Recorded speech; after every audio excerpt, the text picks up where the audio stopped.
भुजिया शेव करण्यासाठी आपण बेसन घेतोय बघा. हे 2 कप बेसन घेते मी. बेसन आपल्याला गाळून घ्यायचे. फ्रेश बेसन वापरायचं आहे आपल्याला.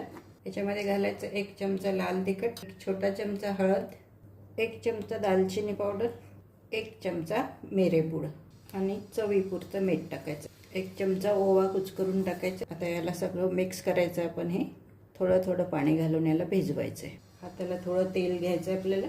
1 चमचा तेल आपण हाताला घेतलं आणि असं चोळून घ्यायचं आहे आपल्याला. 10 मिनटं याला सेट होऊ देऊ आणि नंतर याचं शेव तळू. बघा आटा आपला सेट झाला आहे. आता याला थोडं मळून घ्यायचं आहे आपल्याला. एकीकडे गॅसवर आपल्याला तेल तापवायला ठेवायचं आहे.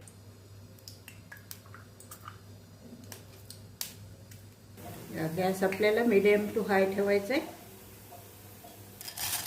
बघा कसे खुसखुशीत झाले ते आपले भुजिया शेव तयार. अगदी कुरकुरीत शेव तयार झाले.